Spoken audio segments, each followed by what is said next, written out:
I just never want to start talking until the bell stops ringing. It's just so lovely.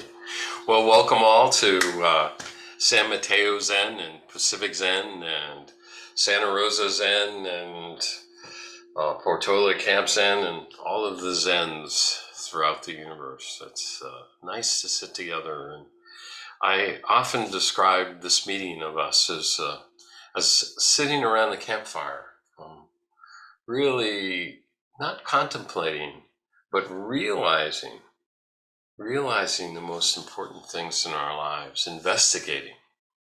And that very investigation is realization, Each day is a journey, and the journey itself is home.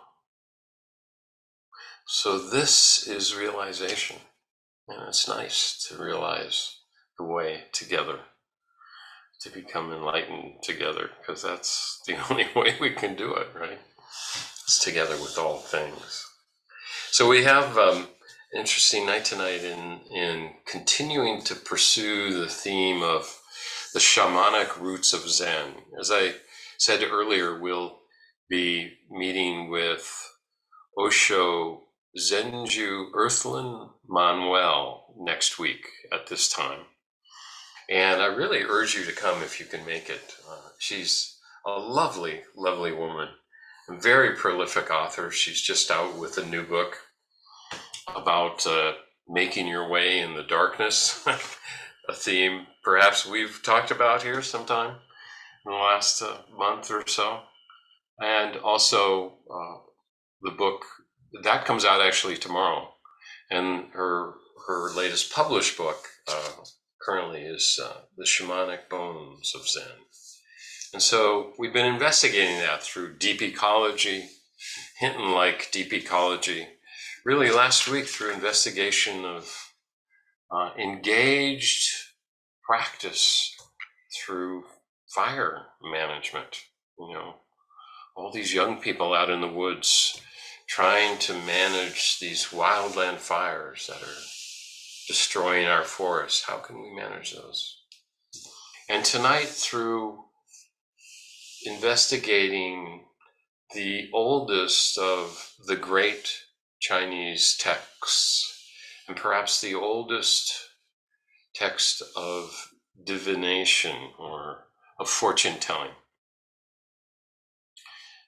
older than Confucius and Lao Tzu by 1,000 years, older than Buddhism, certainly Chan in China, by 2,000 years.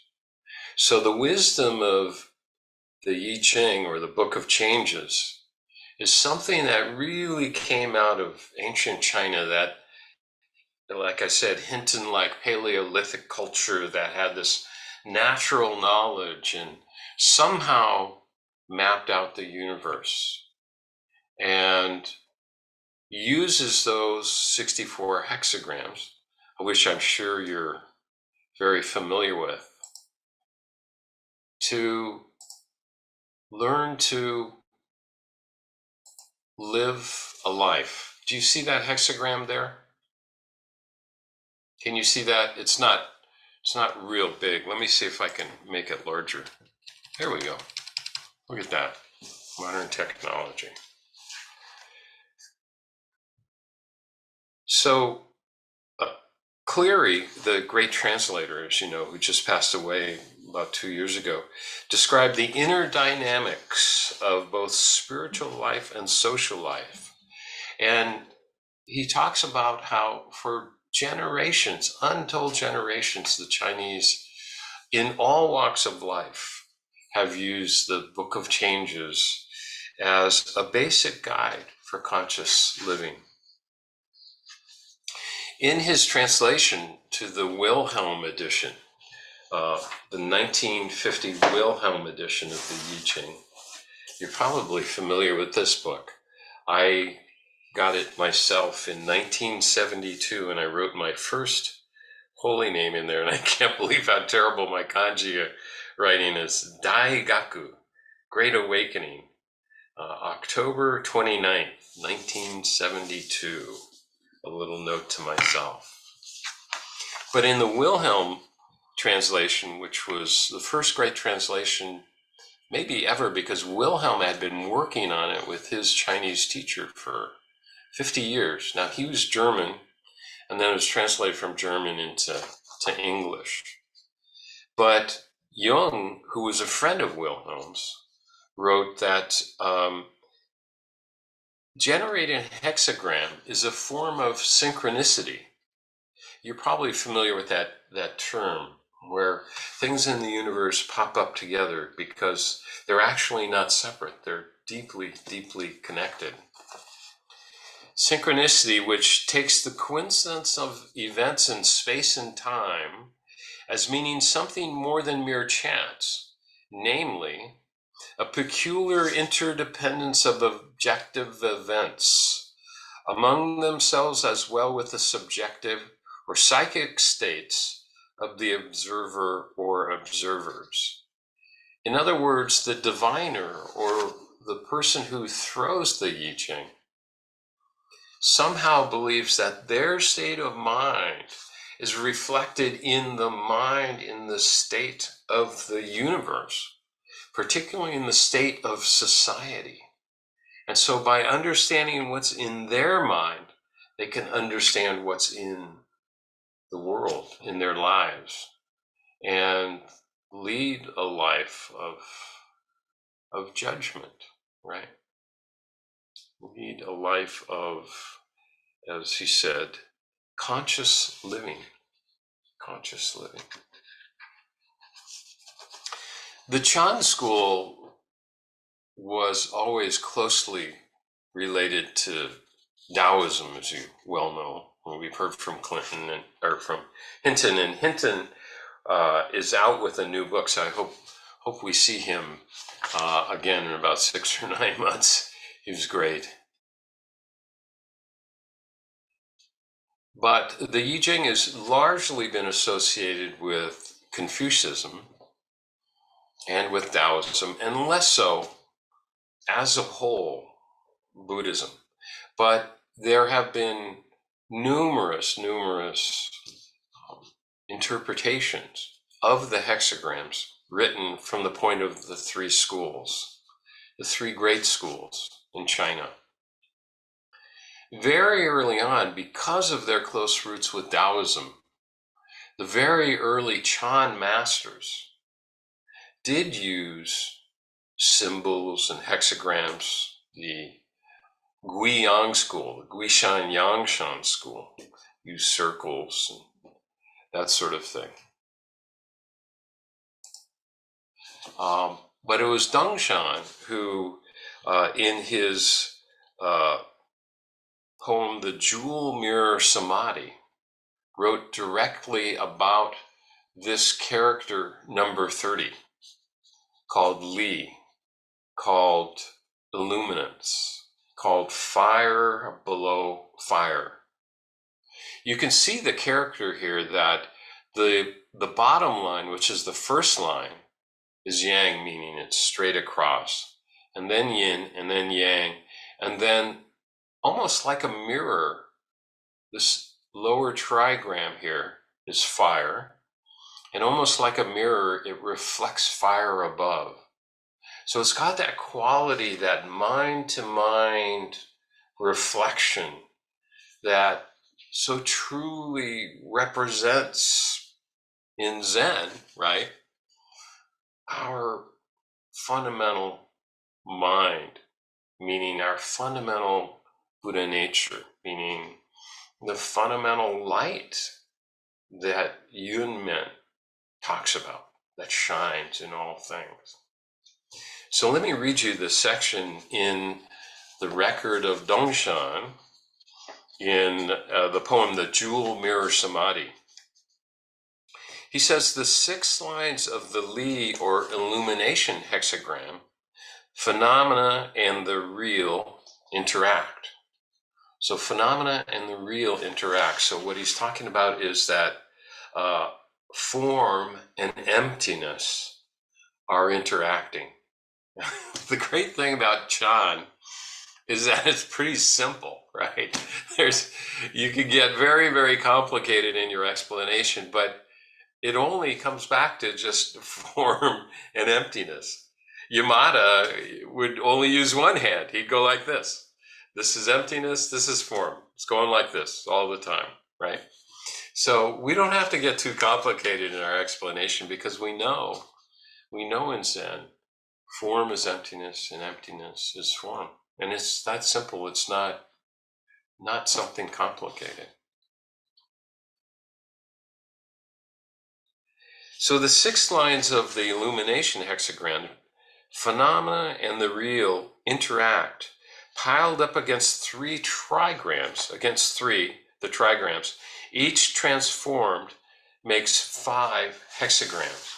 So in the complicated formula of the I Ching, which I am not, frankly, super familiar with, I was reading the I Ching in 1972, and then I barely touched it until just a few days ago.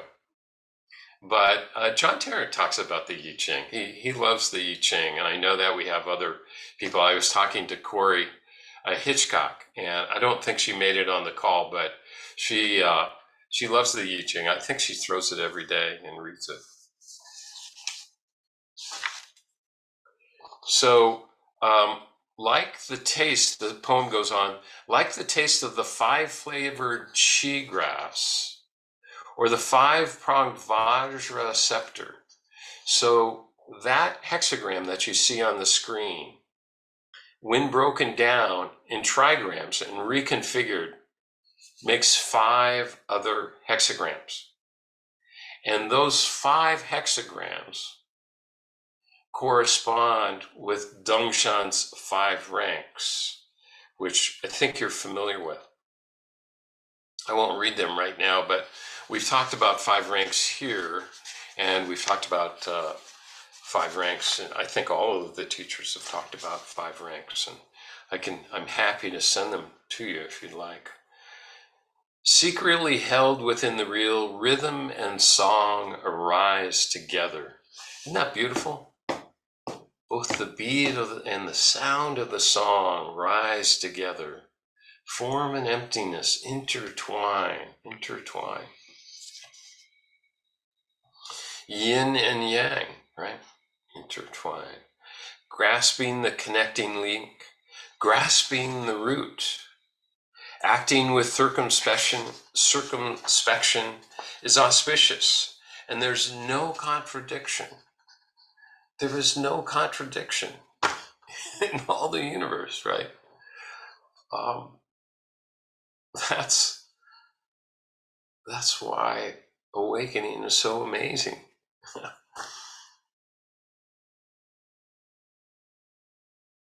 If there was contradiction, if there was struggle, it wouldn't be Buddha nature. It'd be smaller than that. It'd be less than that. And that's what some people call delusion, is believing that there is struggle and pain and suffering in the world. Feeling that suffering is delusion. But in Zen, we say even that feeling is not wrong. Even feeling delusion is not wrong. Feeling awakening is not wrong. And one is not more right than the other, because it's before thinking good or evil.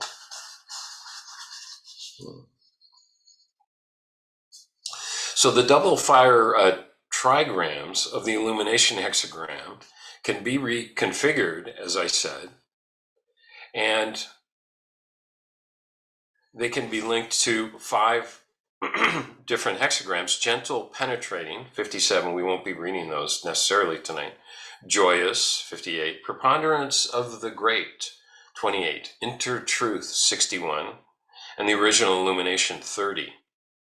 Scholars believe that these 5 hexagrams align closely, as I said, with the 5 ranks. And the 5 ranks is very heavily used in both the Gaodong, or the Soto school of Zen, and the Linji, or the Rinzai school of Zen. It's the 5 ranks. The Illumination hexagram is said, as I earlier said, to represent a mirror. And Daniel Layton, who's a good friend of some of us on the call, I don't know him personally, but I love his work, has found relevant lines from these 5 reconfigured hexagrams resonating in each of the 5 ranks, and he laid them out. Said the rank 1 is, in the darkest night is perfectly, truly clear. In the darkest night, it's perfectly, truly clear. In the rank 2, you are not it, but the truth is in you. So this is taken from a hexagram that corresponds with that rank. 3, in the end it says nothing, for the words are not yet right or true. Next, inclined and upright, form and emptiness interact. And then finally, rank 5, wondrously embraced within the real, drumming and singing begin together.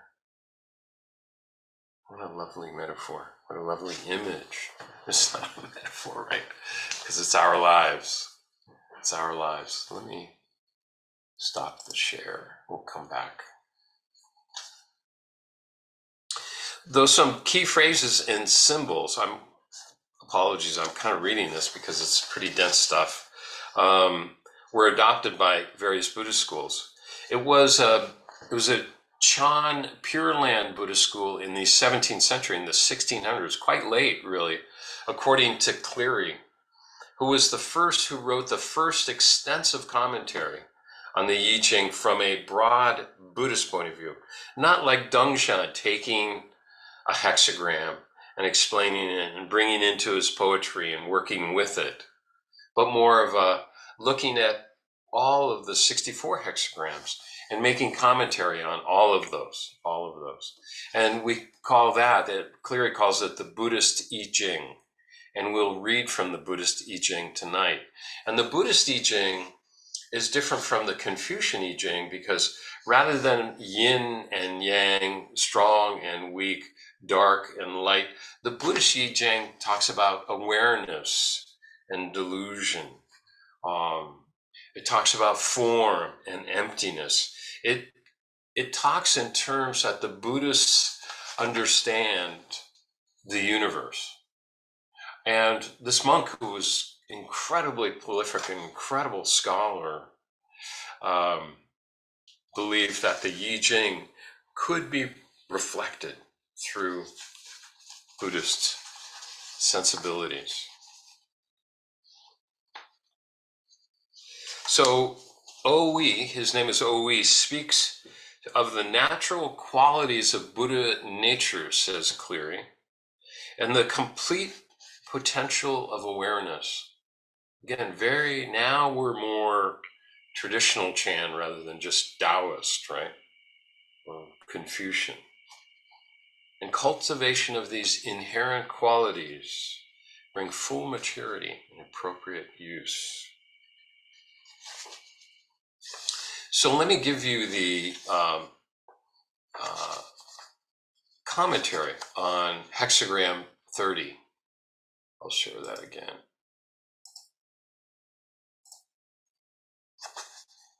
So the overall judgment, there's an overall judgment and there's an image. So the overall judgment is fire is clinging. Fire,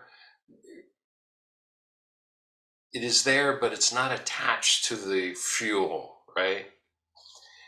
The sun and moon, as the sun and moon cling to the sky, plants cling to the earth.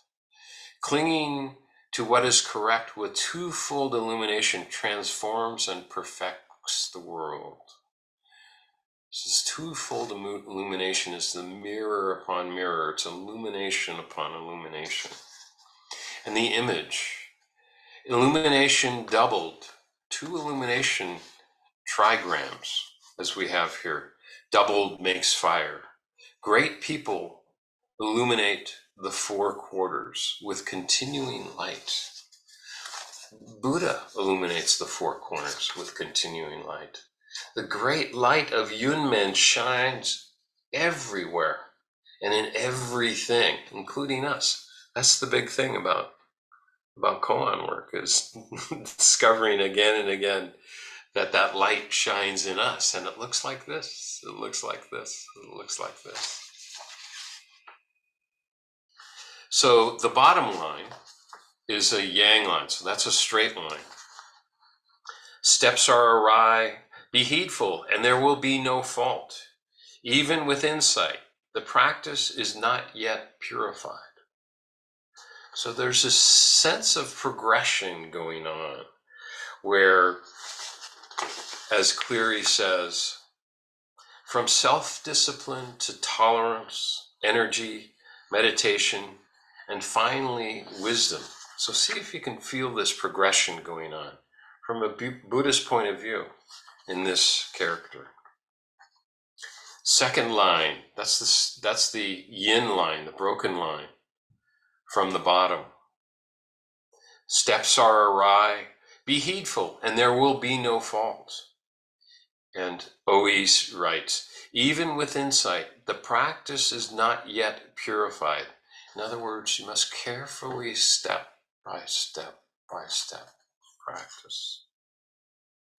The third line, that's the yin or yang line, the solid line again.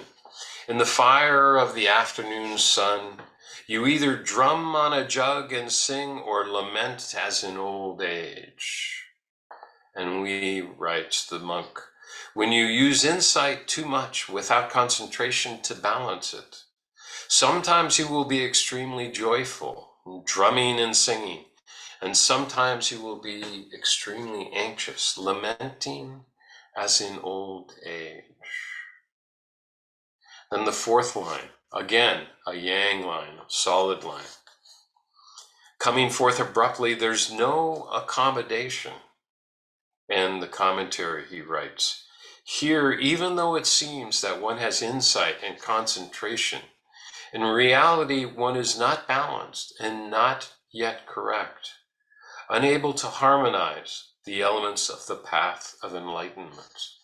So we're beginning to get insight, but we're not harmonizing it yet. We're not bringing it in.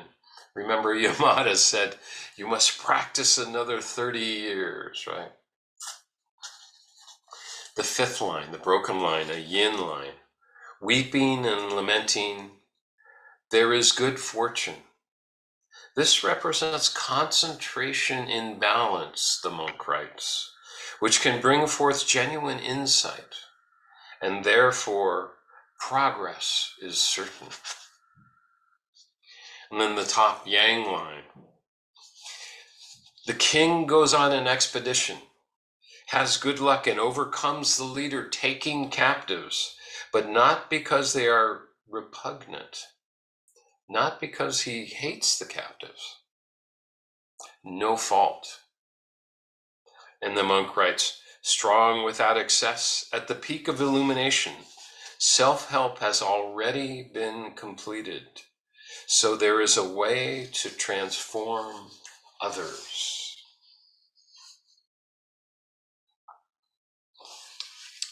So that is our Buddhist interpretation of Hexagram number 30, which is fire above, fire below, fire below, fire above, illumination upon illumination, mirror reflecting mirror, representing vast emptiness in the reflection of our mind. It's a funny thing to say. I mean, who could think this stuff up? Reflection in our mind of ourselves, of this light, right, that shines in all things. And realizing this light and realizing it again and again and again, you know,